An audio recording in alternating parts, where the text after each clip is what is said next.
Outlook software မှာ email signature တွေဘယ်လိုထည့်မလဲမင်္ဂလာပါ T4PID Solution Company ကပါဗျကျွန်တော်ပထမဦးဆုံး Google Chrome လေးတွေကိုကျွန်တော်ဝင်လိုက်ပြီပေါ့နော်ဝင်လိုက်ပြီးသွားရင်ဒီမှာ Google ထဲမှာအခုလိုလေးရိုက်ထည့်မယ်ပေါ့နော် Free Email Signature Generator ဆိုပြီးတော့ရိုက်ထည့်လိုက်မယ်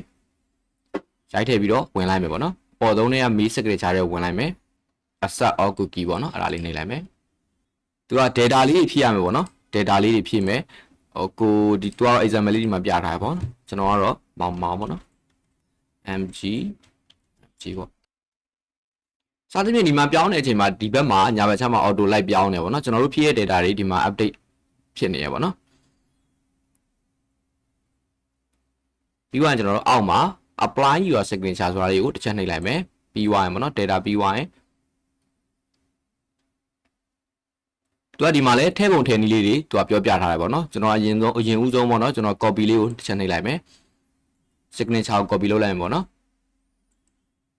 လုပ်ပြီးတော့ Outlook software လေးကိုဖွင့်လိုက်မယ် software လေးပွင့်လာရင် new email ဆိုတာလေးကိုတစ်ချက်ထပ်နှိပ်လိုက်မယ်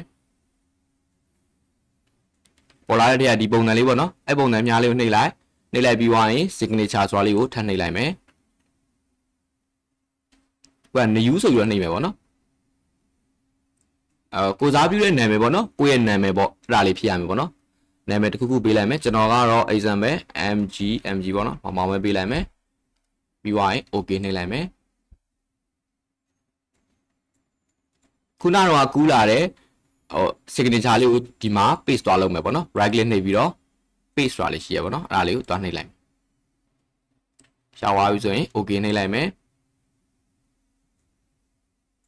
အဓိကကျွန်တော်တို့ပြီးသွားရင် signature လေးထည့်မယ်ဆိုရင်ဒီမှာပေါ့နော်ကာစာလေးဒီမှာခြာထားမယ်ခြာထားပြီးတော့ဒီမှာ signature ကိုရွေးလိုက်မယ်ကျွန်တော်တို့ဆွမ်းနာအပ်ထားတဲ့နာမည်လေးပေါ်နေပြီပေါ့နော်ပြီးရင်ဒါလေးကိုတစ်ချက်နှိပ်လိုက်မယ်အခုလိုမျိုးလေးပေါ်သွားပြီကျွန်တော်တို့အကြိုက်မေးပို့လို့ရပြီပေါ့နော်ဒီမှာသူနေရာမှာပို့ပေါ့နော်ပို့ပြီးတော့ဒီမှာ subject တွေပေါ့နော်ကိုပို့ခြင်းတဲ့ဟာလေးဒီမှာ body ပေါ့နော်အဲ့ဒါလေးတွေထည့်ပေါ့နော်ထည့်ပြီးရင်စမ်းကိုနှိပ်လိုက်ပြီဆိုတာနဲ့ဒီ signature လေးကအလိုလို auto ပါပြီးသားဖြစ်သွားမယ်ဗျကျေးဇူးအများကြီးတင်ပါတယ်ဗျ